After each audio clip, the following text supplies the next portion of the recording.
What holiday classic has the memorable line, "No kid, you'll shoot your eye out"? I'm Joseph Piper. Stay tuned for coming attractions.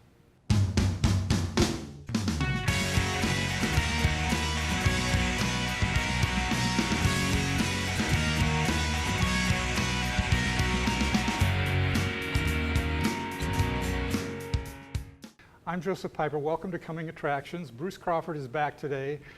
His next event is his 25th anniversary of classic film presentations.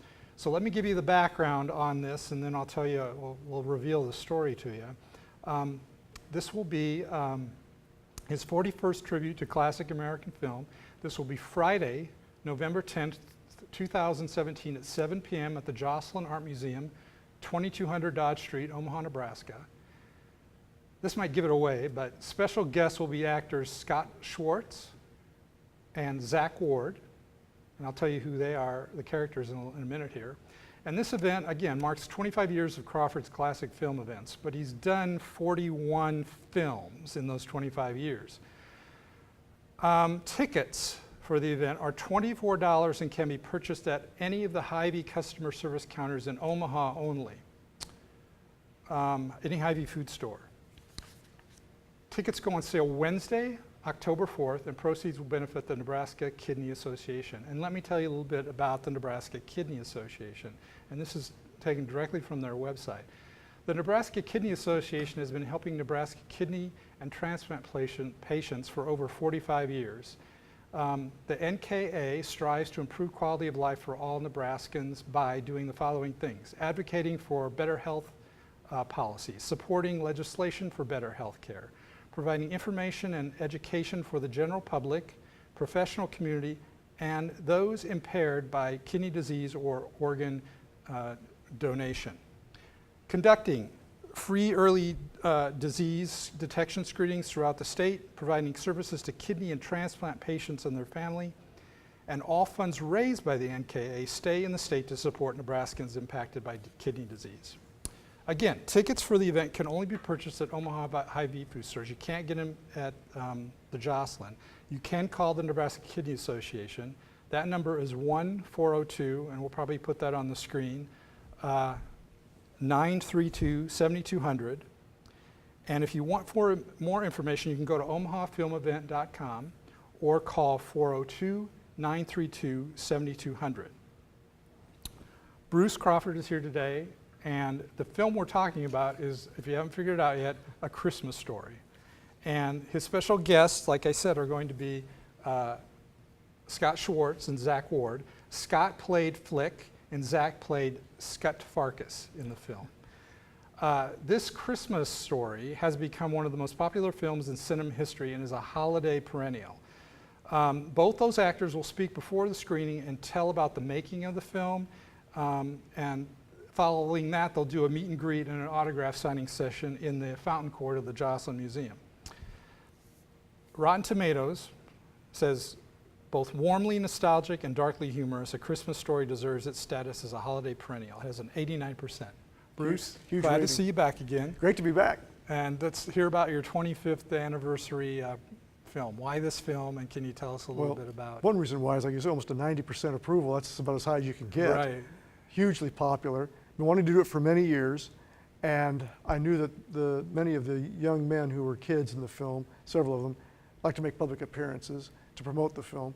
And they have books and photos and things they sell and autograph. It's really kind of another career for them, just being associated with this movie. And finally, their schedules and my schedule worked together. And I thought, what better way to observe 25 years, which is a milestone, than to have one of the most popular movies. It literally is one of the most popular films of all time. It's exclusively shown on TV just one day a year. You can't watch it any other time. And Turner Network Television, TBS, runs it 24 hours on Christmas Eve and Christmas Day. It's the only time you can actually watch it that way, unless you own your own copy, of course. But we're going to have it on 35mm film, projected the way it's supposed to be on the big screen at the Joslyn. And both Zach and Scott will come out on stage together at the same time with free microphones, loose mics. And I'm going to have them just regale the audience with stories of what it was like as a kid to be in this incredibly funny, iconic film. And the behind-the-scenes stories are probably just as amazing as what we see on screen, according to what they've told me. And the Q&A, and again, autographing with for the fans, which there will be many huge draw. This film has a huge draw. I mean, It's become a cult following. It's even beyond cult. Yeah. It's beyond. I can't even find the words for it. Its popularity is off the charts. And it's sort of surpassed what we always thought of as the other Christmas classics in some respects, right? Like It's a Wonderful Life, it's kind of surpassed that. Miracle on 34th Street, and several versions of A Christmas Carol. Although all great films, and I love them. They are great films. Yeah. But this film, it's different. It's different. It relates primarily to an American audience, particularly because it's very Americana with the BB gun, the Red Ryder BB gun. But it's not. It's nostalgic, but it's not like sort of this idealistic nostalgia. It's both. It's kind of realism in a way. It's a combination of an idealistic kid's view of the world. You're seeing it through the kid's view, and also how he sees the world as a kid, and the reality of it too, which is not always so friendly to him. Right. But now this came out in 1983, and it was kind of a sleeper and didn't do that great. Well, no, it was successful, but not a huge hit. Right. But boy, did it change. But that happened when MGM was kind of failing and selling off everything and going out of business. Ted Turner bought all of MGM's films. Just 3 years after this film came out. Yeah, and so then he started showing it. Was it right away they started showing it consecutively? I first saw it myself on tape video from a Blockbuster in 1987. I had heard about it, but I hadn't seen it, and I was told it was a cute film, so we watched it. I fell in love with it. I thought this is a hilarious movie. And then, like I said, that video sales and HBO and that kind of thing kept it in the mainstream. And then when Turner had it, it was played fairly regularly. But in 1999 is when they did the 24-hour thing on Christmas Eve, 7 o'clock Christmas Eve to 7 p.m. Christmas Day evening.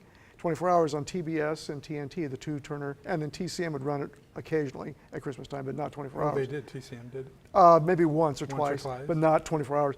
And that's the only way you could see it. And the main thing is it became a ritual, it became a perennial. And that's where it got its greatest exposure the past 18 years, and its popularity has just gone off the charts. Like you said, you can get off camera, we were talking about the leg lamp and all the tie-ins now. They're for this. You go to like the Suncoast video store and you'll see the leg lamps, small size, full size, all kinds of things tied into this film marketing-wise, merchandising-wise. It's a museum. It's a museum. Isn't that amazing? Yeah. It's a little normal two-story. But its popularity is so great that it can command that kind of attention. Sure. So give us a synopsis of the story and what that mixture of a darkly humorous For the one nostalgia. or two people who see this interview who've never seen it, one or two people in the world, it is this kid in 1946, Cleveland, I believe it is. Oh, and I believe it's in Cleveland where it takes place.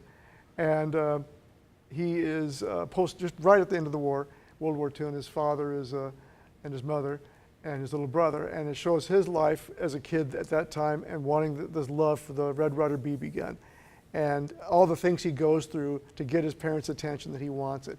And it shows life as a kid in school, the bullies, which of course we're going to have the bully here, actor Zach Ward, who's gone on to become quite a popular following in the Resident Evil films and Titus on TV and other things. He's got a big following in that now. He plays the perfect bully in this film. He's an evil-looking kid with a coonskin cap. And how the kids deal with being chased by a bully and in life in school at that time. And even later today, I think kids can still identify with that to some degree, even though it's changed considerably since that time. You still have the similar things that never change. And Scott Schwartz, who was our other guest, actor Scott Schwartz, he plays the flick who is triple dog dared into having his tongue frozen to a bowl, which has become iconic. What kid can't identify with this stuff? And we all experienced something like it sometime in another when we were children in school. So that's the heart of the story, is his daily life as a kid going to school, wanting this BB gun, and surviving Christmas. Is the BB gun, because the line, you'll shoot your eye out, kid, comes up quite often. All the time. All different characters. Santa Claus even says it maybe, I think, to him or something. At the department store, yeah. Is that sort of a MacGuffin kind of thing, do you think? It's a MacGuffin in the sense that, that's something that, well, it is and it isn't, because in a MacGuffin for Hitchcock, it kind of throws you off. It's like a red herring. In this case, it does happen, as you know, with a ricochet. He almost gets But it's not, but I mean, the story's so much more than just about way more. The desire for the BB gun, right? It's about life of this family, his father fighting the furnace, Of course, the major award, which is the leg lamp. Now, I'll throw out a little criticism here from '83. Vincent Canby at New York Times said, just about everything that is good about A Christmas Story can be attributed to Gene Shepard, the novelist and radio television humorist who wrote the book In God We Trust, All Others Pay Cash, from which the screenplay was adapted by him, his wife, Lee Brown, and Bob Clark, the director. The best thing to be said about Mr. Clark as a director is that he admires Mr. Shepard's widely hyperbolic humor, though he doesn't have much of a gift for translating it to film. Those words have come to haunt him now because that's certainly not true. But Gene Shepard, his narration and his it really is what gives the film its charm, don't you think? Part of the charm. I think the children give it its charm too. And Darren McGavin was outstanding. Yeah. He was absolutely, everything he's in, he steals the scene. And that was a kind of an unusual role for him, wasn't it? Yeah, it was, because he always played a tougher character, a heavy. Of course, we all know the Night Stalker. Yeah, the Night Stalker was his big. It gave him a softer image. I think probably what he was looking for at that time too in his career. He was something that would soften his image. He's always played a pretty rough character, or tough character. So Peters Billingsley plays the boy, Ralphie Parker. And Bob Clark, the director, his success before that had been the Porky's films. I know. And then MGM gave him like $4.5 million for this. And he was, I mean, I'd read that he and Gene Shepard did not get along very well, that Gene Shepard was often trying to direct scenes and interrupting, and well, that's an author had for to you. ban him from the set. That's how authors are. You know, that's not uncommon. but and one description, it's a family of they're kind of an eccentric family in a lot of ways. Midwestern city, right? 1940s. They're like an early TV family. In a sense. In a sense. And Melinda Dillon plays the mother, and she had pretty good, she'd been in Close Encounters of the Third Kind, and that's kind of what was the basis of her casting, playing the mother in that. But she'd been nominated for a couple Oscars, I guess, prior to this. She has a real soft nature about her that comes across very kind of an Earth Mother type of feeling you get from her. Good casting. And Shepard himself narrates the film. Well, he actually appears in the film briefly too. In the scene where Ralphie's at the, well, they're both, him and his brother are both at the whole family, in fact, are at the department store. He walks up to get in line to see Santa Claus, and that's Gene Shepard said, "Hey kid, the line ends here, it starts back here." That's Gene Shepard himself in costume. Talk about some of the other things about it that make it so, what do you think it is that makes it so charming? Like, what are some scenes that you think are kind of... Well, of course, the life boy in the mouth. I mean, you know, and a kid that says a foul mouth word, well, many of us can identify in some time in our life getting soap put in your mouth. I think I did when I was a kid. I can't really remember for sure, but I think it did happen at least once. Things like that endear us to the film because we can all identify with things like that. Is there a little bit of radio, like serial radio, the old days mixed in with this? Well, because, you know, he's Ovaltine, he's trying to get that decoder ring thing, you know, he's got his decoder ring and he gets that in the mail and he's listening to Little Orphan Annie on the radio, which that was in the waning days of radio because TV just took off right within a year or two of that, you know. But, so yeah, it's a little bit of a crossover in a sense. You have that radio play feeling to it, you have the radio well, even the narration, in the story. Him narrating it kind of adds like a radio aspect. That's something I've always enjoyed in some of my favorite films. Many of my favorite films, there is a narrative aspect to some of the film. If entirely in this case, or even the beginning or the end, there may be some narration, which is oftentimes you get the sense you're being told a story. Another article by Sam Kashner, I think this was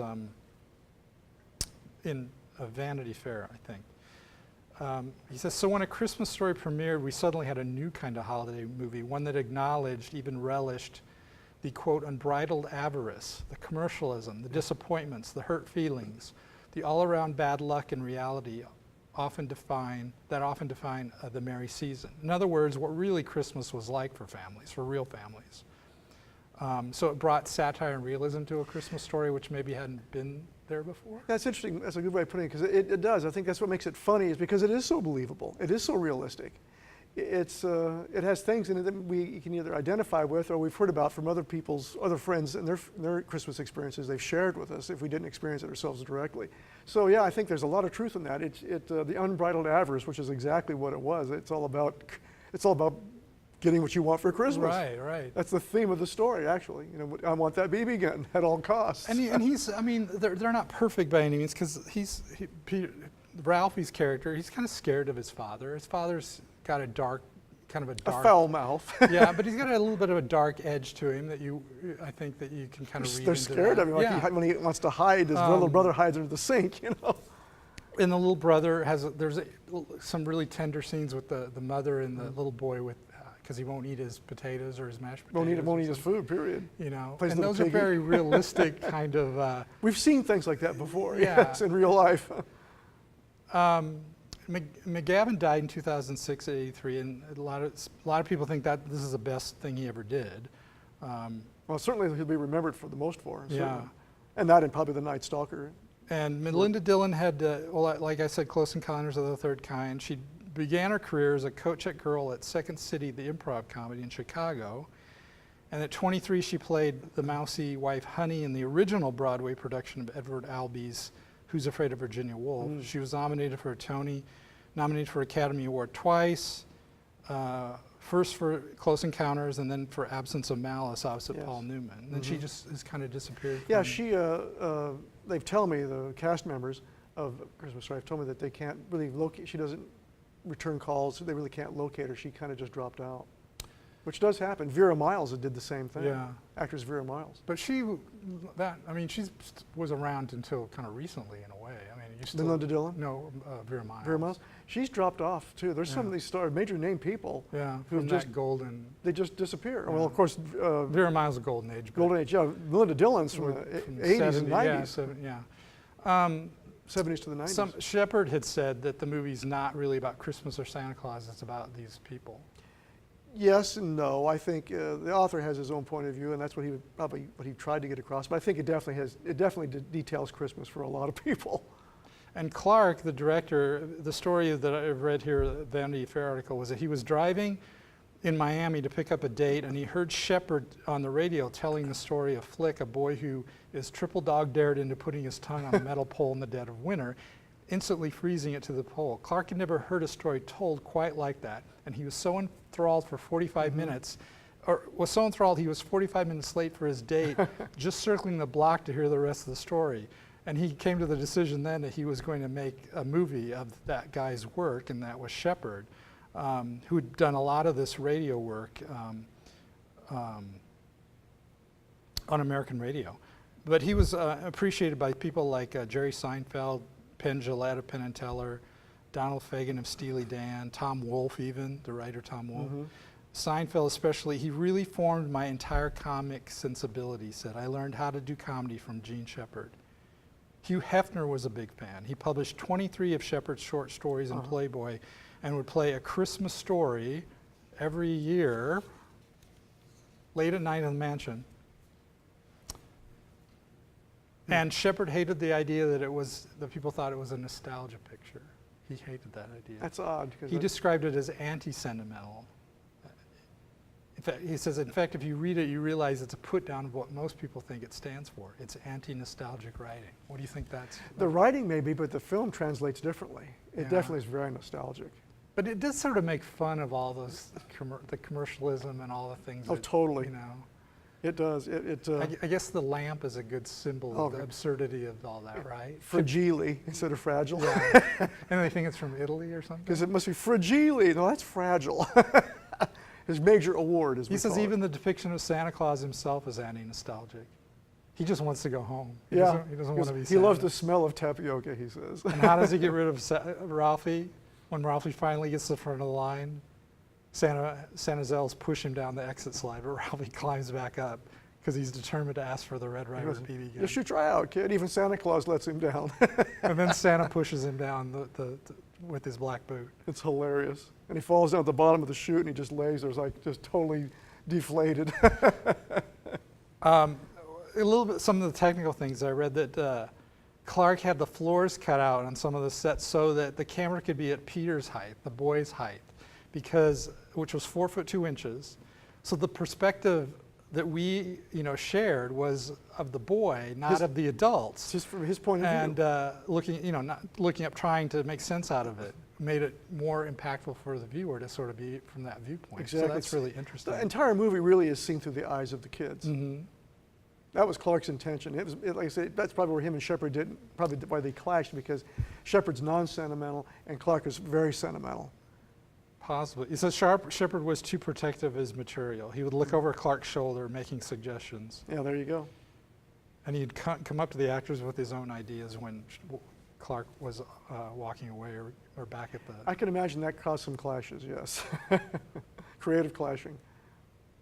But look what we got out of it. We got this timeless classic film. Clark had storyboarded every shot on index cards down to the smallest detail. Well, that's the best way to do a film. And I think that was, what I got from this was, Shepard was a perfectionist with his own material, but Clark had a budget and a schedule he had to meet, and he'd already figured out how this would all be done with the storyboards, I imagine. Mm-hmm. So he and he couldn't have Shepard constantly trying to change things. Because it was a low budget. It wasn't a huge budget.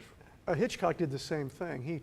No matter how big his budgets were, and Hitchcock had some big ones, he still storyboarded every single shot and every part of the movie. And that was because not only does it save money, but you know what you're going to be doing from one shot to the next. Right. You don't have to improvise if it's possible, if it's necessary, if it works out. And a creative person kind of needs that to keep them on track. Exactly. Keep them focused. You can improvise and be creative in some things, but some things you can't. You have to stick to the budget and the time.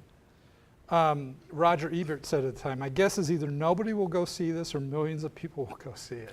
One of the That's an interesting, kind of. At that time, yeah. You look at the time when It's a Wonderful Life came out, it was criticized as a terrible movie. It was a huge flop. Yeah. Now look where it's at. Yeah. So, not always can you count on at the time people getting it. So right. You wonder, is it considered a flop because nobody goes to see it, or is it considered a flop because the writing's bad or the structure's bad or whatever?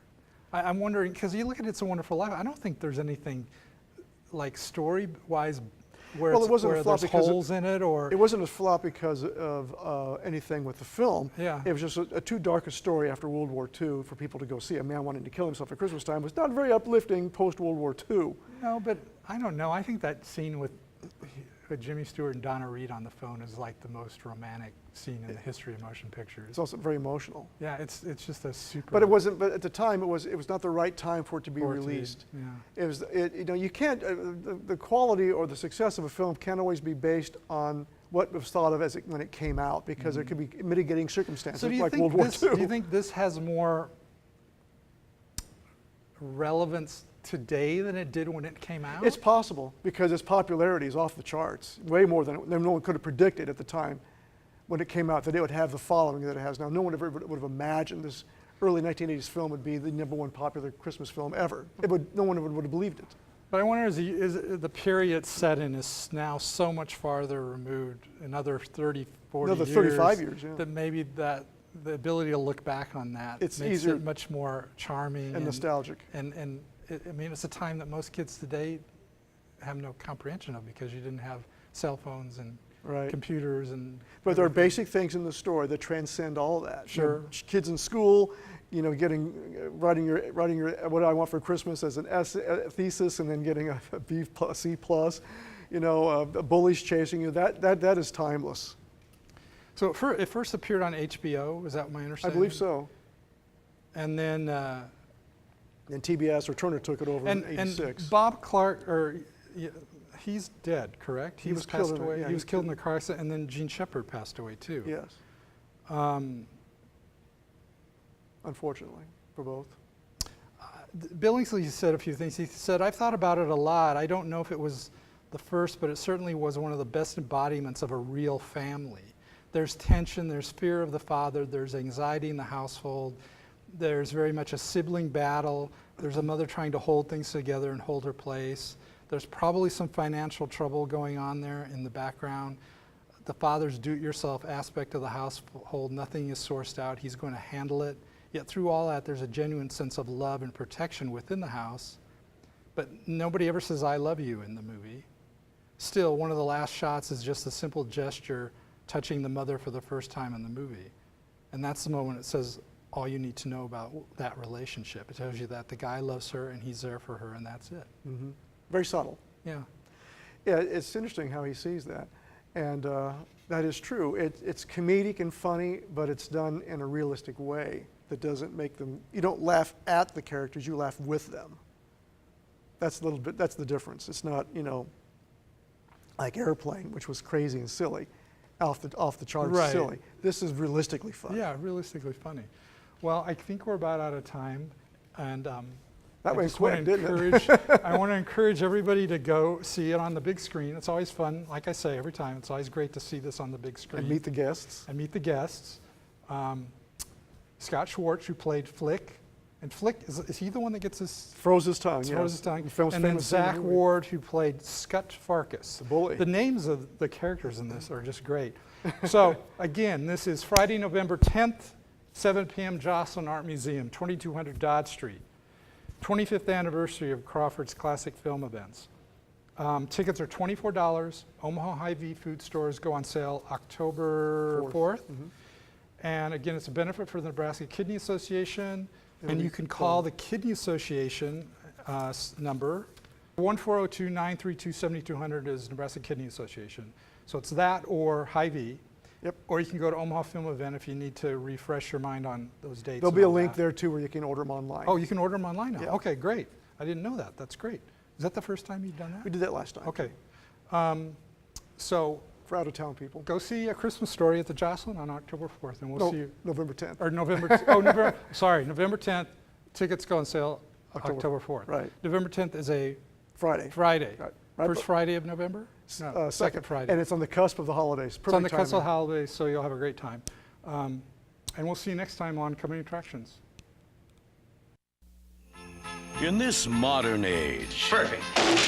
too many people have lost sight of the true meaning of Christmas. Mom! Hush! Shut up, Ralphie! So now, in the spirit of the original, Me to you! Stop! traditional, American Christmas, Thanks a lot! MGM presents A Christmas Story. Dashing through the snow Uncle! in a one-horse open sleigh. For the field we go, laughing all the way. Bells on bobtail ring,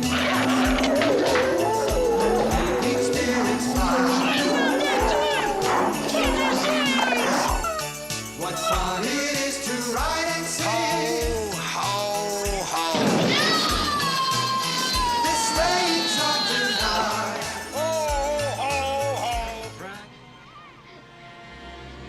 This is nuts.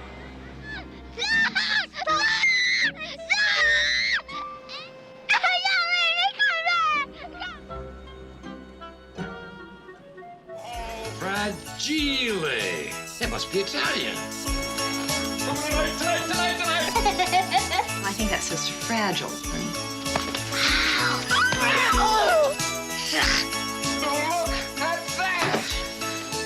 A Christmas Story. Come on.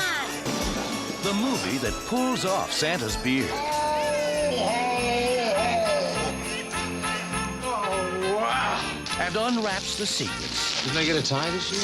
of the original, traditional, He looks like a deranged Easter bunny. 100% two-fisted, red-blooded, It's smiling at me. all-American Christmas. A Christmas Story.